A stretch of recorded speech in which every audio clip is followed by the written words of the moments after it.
Hinar mjög svo umdeildu hvalveiðar eru aftur komnar í kastljósið þegar þetta er sagt á 10. tímanum á mánudagsmorgni.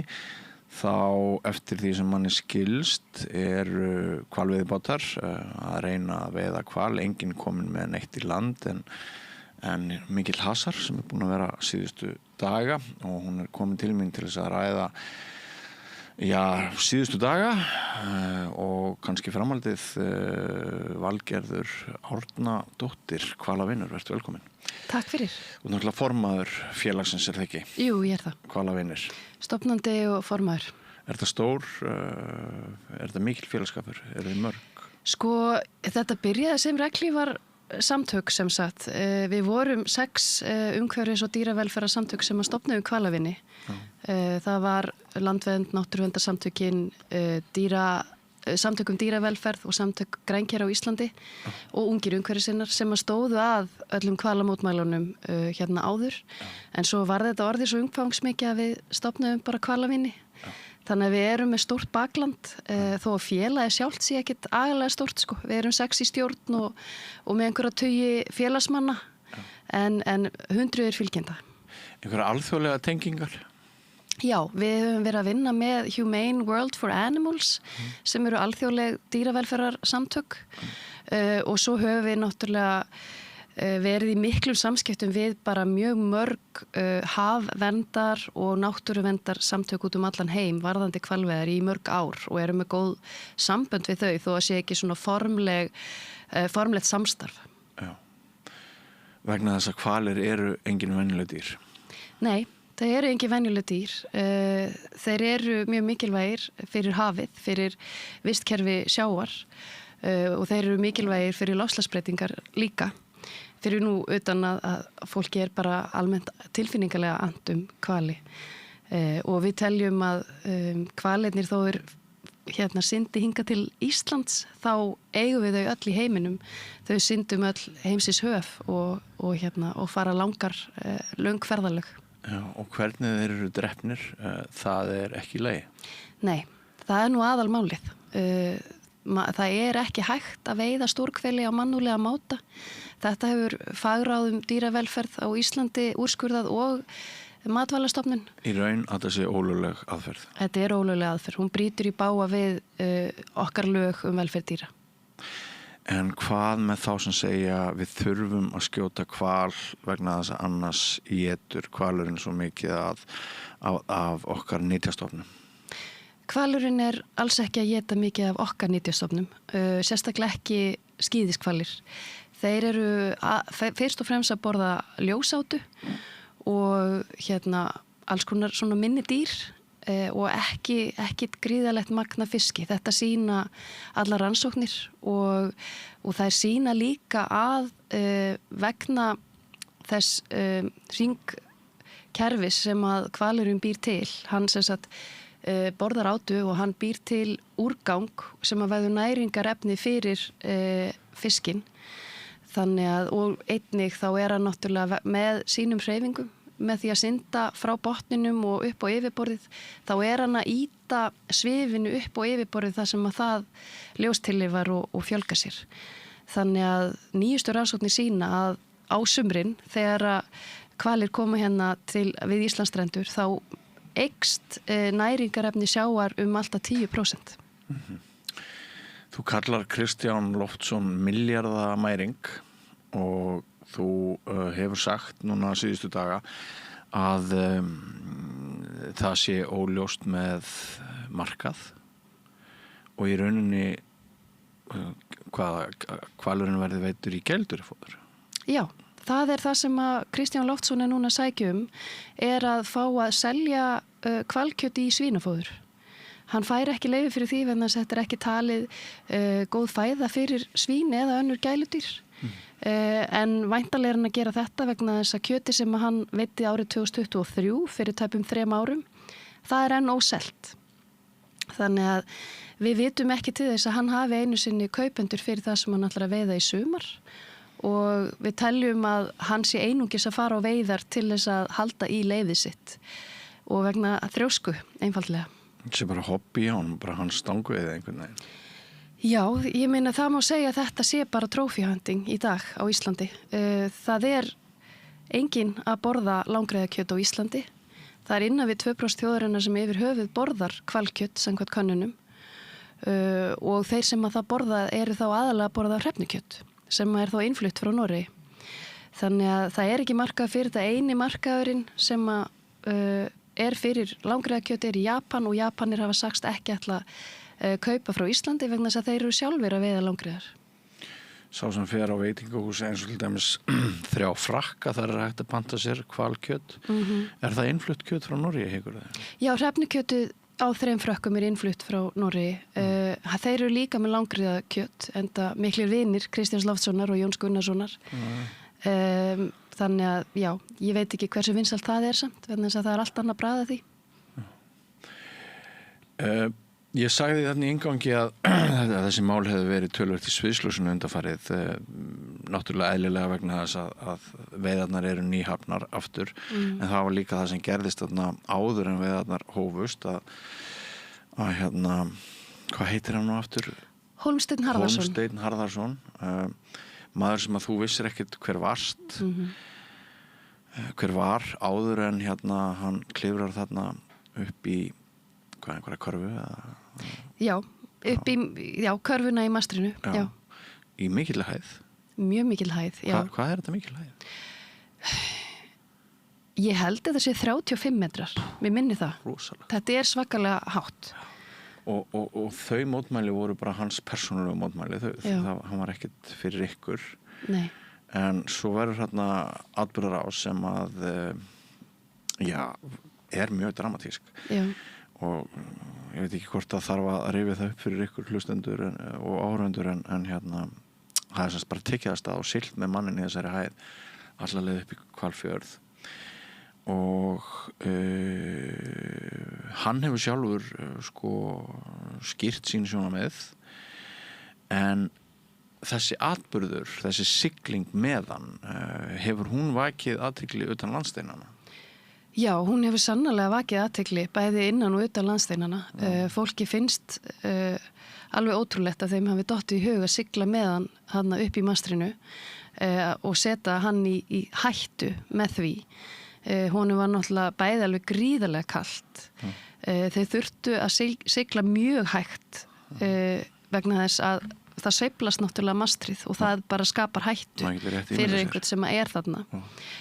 Fyrir utan nú það að skipverjar, þegar þeim leist ekkert á blikuna, þá fóru þarna 1 eða 2 upp til hann og til þess að reyna verjan til þess að bara hann væri þarna ekki að krókna úr kulda og ekki í hættu að bara detta út úr þessari tunnu. Já, ef hann hefði orðið sjóveikur eða mjög sjóveikur eða svona bara fengi svima þá hefði hann ekki farið.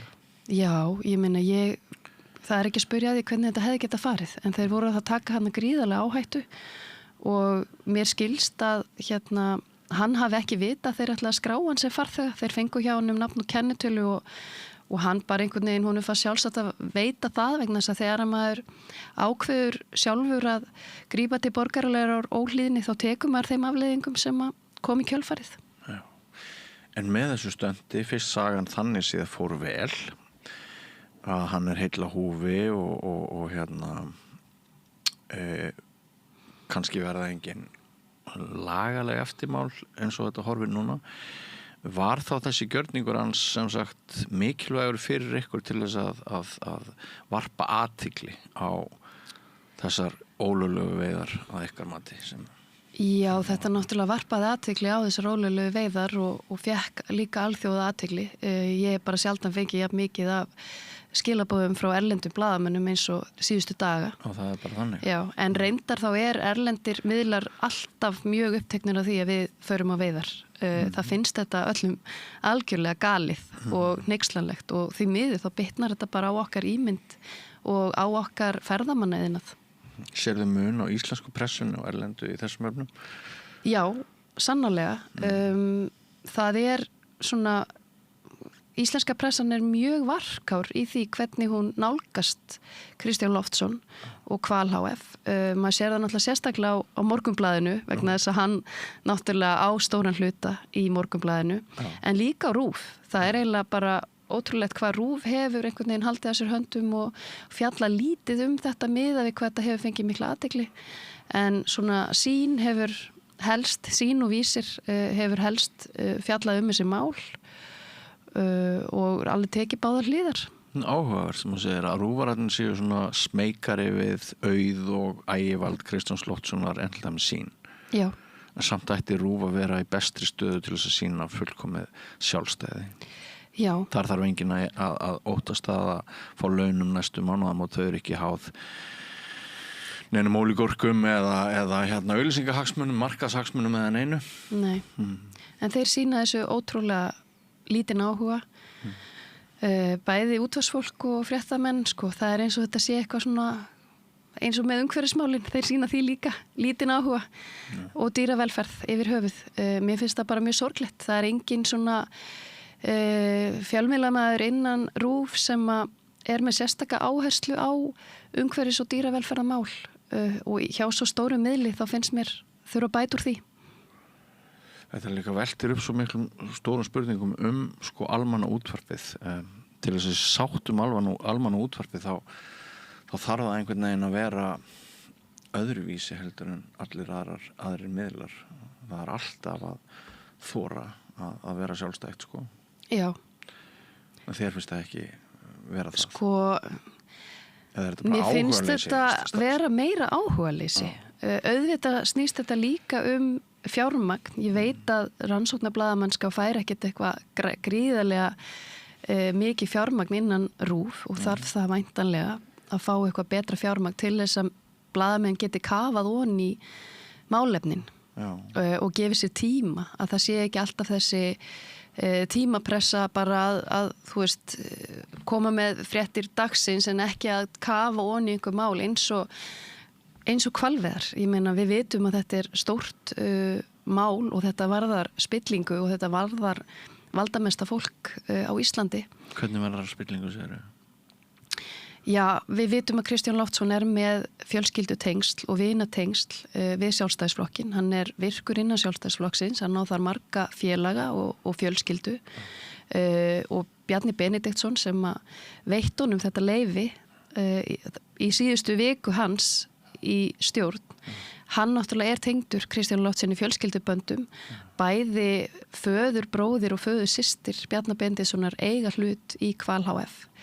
Þannig að, já, það er bara því miður þarna hagsmuna árekstur sem að olli því að hann veitti þetta leyfi og mér þykir það bara ekki í lagi. Mér finnst að við eigum að gera betur hérna á Íslandi og ég veit að við erum lítil þjóð og það er erfitt að komast hjá því að séu einhverju hagsmunir en þá maður einmitt að vanda sig meira og passa sig betur að maður taki ekki svona galnar ákvarðanir eins og Bjarni Benediktsson gerði en hann var væntanlega bara búin að ákveða hætti í pólitík og sá ekki að hann myndi hljóta neitt skaða af því að veita þetta leyfi. Og þá er þáttur Jóns Gunnarssonar ónefndur. Já. Hann náttúrulega fekk þarna, hefur maður heyrt af leynilegum upptökum sem að gerðar voru þar sem að sonur hans er að tala við einhvern njósnara, skilst mér að Jón Gunnarssoni var lofað þarna hvað 4. eða 5. sæti á lista Sjálfstæðisflokksins í þessum kosningum og lofað að fá það tækifæri vegna þess að Bjarni Benediktsson taldi sig vanhæfan til þess að gefa þetta veiðileyfi að þá ætlaði hann að skipa Jón Gunnarsson og gerði það, skipa hann sem einhvern sérstakann ráðgjafa innan atvinnuvega ráðuneytisins akkurat þegar þetta var að því að hann átti í raun að gefa þetta út en svo sennilega vegna einhverja lagalegra ferla sem að þarf að fylgja þá gerði Bjarni Benediktsson það sjálfur. Hvað er það sem keyrir þig áfram og svona veitir þér nægilegt hugrekki til þess að standa gegn þessum öflum? Sko ég er bara með mjög sterkar réttlætiskennd og mér er að sjálfsögðu það fyrst og fremst er það vegna dýrana vegna þess að þau hafi ekki rödd og mér finnst að einhver þurfa að tala þeirra máli og ég tók það bara á mig að vera talsmaður dýra vegna þess að það eru bara of fáir að gera það og ég sá að það þurfti virkilega. En svo er ég líka með algjört ofnæmi fyrir spillingu og frændhygli og tel mikilvægt að, og mér finnst það eiginlega bara mikil smánablettur á Ísland að við skulum hafa okkur svona ennþann dag í dag hvað varðar mikilvægar ákvarðanir í stjórnsýslu. Þannig að þetta er í rauninni kannski 2 ástæður sem eskalerast og koma saman í því að veita er nægilegt þrek og þrótt til þess að djöflast í þessu. Já, ég tel bara að það sé hið rétt að gera og þá einhvern veginn heldur maður áfram þrátt fyrir ára langa baráttu og þú veist, ég held satt að segja þegar ég byrjaði að mótmæla hvalveiðum að þetta væri, ég byrjaði á þess að 2018 að skipuleggja mótmælin að þá hugsaði ég, þetta er bara alveg að fara að deyja út, þetta er að fara að hætta. Það er engin góð ástæða fyrir því að við stundum hvalveiðar og alþjóðlegu þrýstingur er líka mjög mikill. Við erum hluti af samningum sem við erum að brjóta með því að stunda hvalveiðar. Þannig að þú veist, þetta er eiginlega bara algjörlega galið og mér finnst bara mjög sorglegt að við séum svona 1 af 3 ríkjum í heiminum sem að leyfa þetta. Og að við þurfum alltaf einhvern veginn að vera síðust að taka svona siðferðilegar ákvarðanir fyrir dýrin. Ég ætlaði að mynda að skjóta það inn í að þetta er næstu því komið í öllum heiminum fyrir utan Ísland og 2 önnur lönd. Já, og það eru 40 ár síðan í dag að flest ríki heims tóku sér saman hjá Alþjóða hvalveiðiráðinu að stöðva iðnaðar hvalveiðar í öllum heiminum og Íslendingar fengu þarna tímabundna undanþágu og hættu svo hvalveiðum í einhver 10 ár þannig að milli 91 og 2002 held ég að við höfum ekki verið að veiða neitt og fengu svo aftur undanþágu 2002 fyrir veiðum og fundur sem sagt Alþjóða hvalveiðiráðsins er annað hvert ár og það er núna í haust og það veit ég að það eru mjög mörg erlend dýravelferðar og náttúruverndarsamtök að reyna að koma hvalveiðum Íslendinga á dagskrá og þrýst á það að ríki heims taki tilbaka þessa undanþágu sem við fengum. En nú verast mörg okkar ekki skilja neitt annað en hagsmuni og bara peningamál. Því var spáð tíma að ef Íslendingar ætluðu að móast við og veiða hval í mikilli ósátt við 99% heimsins þá myndi það hafa alvarlegar efnahagslegar afleiðingar fyrir okkur, það myndi hafa neikvæð áhrif að ferðaþjónustu og alls konar alþjóðasamskipti. Það hefur samt ekki orðið, er það? Jú, hann Jóhannes hjá samtökum ferðaþjónustunnar, hann vill meina að það sé að minnst okkar 7.000 manns sem að hætta við að koma til Íslands þegar við erum að veiða hval.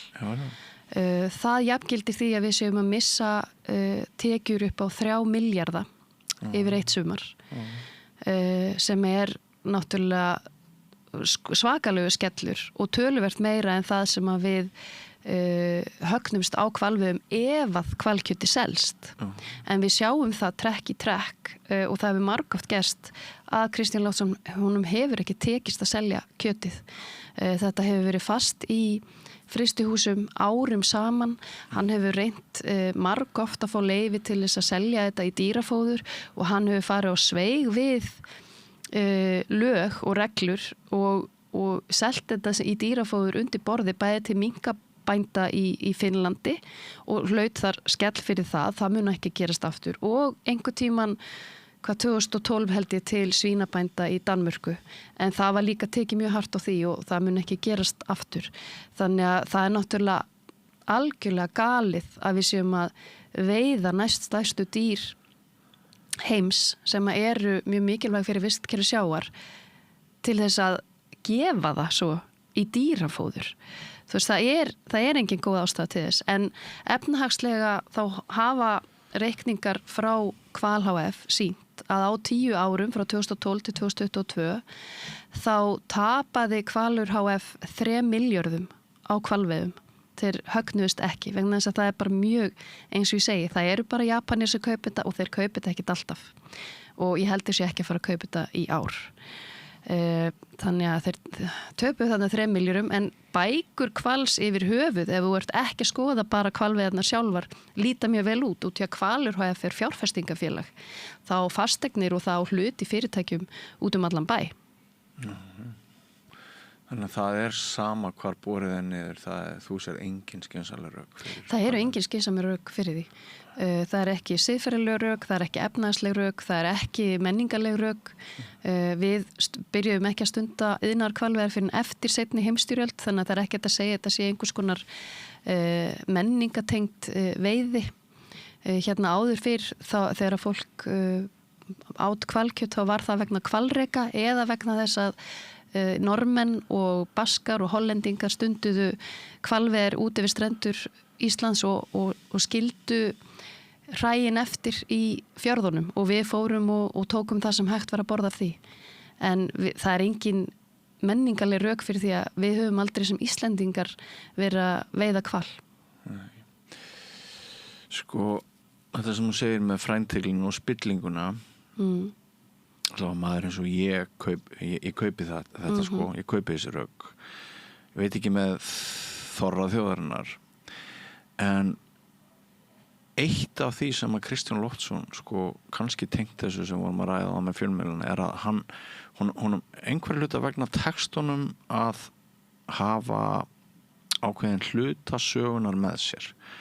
Það eru nægilega margir Íslendingar sem að trúa því að hvalveiðar séu okkur mikilvægar eða teiknum sjálfstæði þjóðarinnar eða eitthvað svoleiðis til að það er ekki von á því að 50.000 Íslendingar hópist með þér á mótmæli gegn hvalveiðum.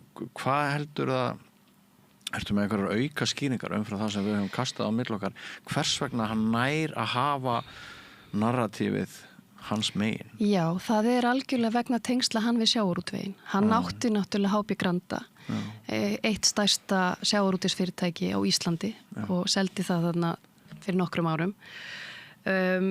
Og einhver hluta vegna þá eru sjávarútvegsfyrirtæki á Íslandi og sjómenn, þeir standa með Kristjáni Loftsinni vegna þessir trúa því að hvalirnir séu að éta frá okkur fiskinn og að það sé okkar hagur að veiða hvalinn. En það er ekki satt. Það er ekki satt. Það stenst ekki vísindalegar rannsóknir og þess ber að geta að það var mikið meira fisk í sjónum áður en að við fórum að stunda iðnaðarhvalveiðar. Það er sko minkandi fiskistofnar eru vegna ofveiði okkar og vegna mengunar, vegna hækkandi sýrustigs sjávar og hækkandi hitastigs sjávar sem er að mannavöldum. Þannig að það að við ætlum að veiða hvali til þess að auka í fiskistofninum, það á sér bara enga stoð í raunveruleikanum og þetta er bara mjög lífseg mýta.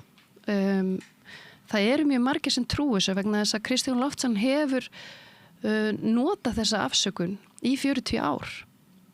Og hann hefur líka náttúrulega, hann fekk gríðarlega samúð allra sjómanna og sjávarútvegsfélag á Íslandi þegar að Paul Watson fór þannig 1986 og sökti skipunum vegna þess að við sem Íslendingar, þetta er náttúrulega stærsti glæpur sem þú getur framið á Íslandi er að sökkva skipum eða gera skipum eitthvað sem skapar einhvers konar hættu fyrir sjómenn.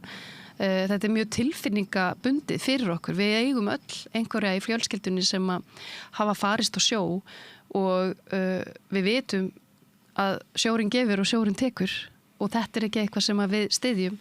Þannig að hann fekk þarna gríðarlega samúð og ég tel að aðgerri Paul Watson þannig 1986 var ekki kvölunum í hag vegna þess að hversu mikla samúð Hvalur HF og Kristján Loftsson fengu í kjölfar þessa. Þannig að svoleiðis aðgerð er til dæmis ekki eitthvað sem við í hvalavinum styðjum. Og því miður þá gengur illa fyrir okkur að fá Kristján Loftsson til þess að ræða við okkur. Ég held ég hafi síðast náð sambandi við hann 2014. Hann talar nú ekki við marga blaðamenn, hann talar við Moggan og kannski aðeins við RÚV. En þakka þér, Valgerður. Árnadóttir, formaður Hvalavina, fyrir að koma hér og og svara þessum spurningum og þú bara heldur áfram þínu baráttu. Já, takk kærlega fyrir að fá mig. Og áfram göngu í göttuna, kæru hlustendur og áhorfendur, nýr kafli eftir andartak, ekki fara langt. Frjáls fjölmiðlun á í vök að verjast, allstaðar, ekki bara á Íslandi. Peningavaldið og sterku hagsmunaöflin eiga greiðan aðgang að stjórnvaldi og fjölmiðlum og eiga jafnvel sína eigin fjölmiðla. Þess vegna er samstöðin svo mikilvæg. Hér er pláss fyrir allar raddir, málin eru krufin til mergjar og samtölin eru stór og innihaldsrík. Samstöðin er mikilvægt lýðræðistæki. Ég heiti Kristín Helga Gunnarsdóttir og ég styð samstöðina.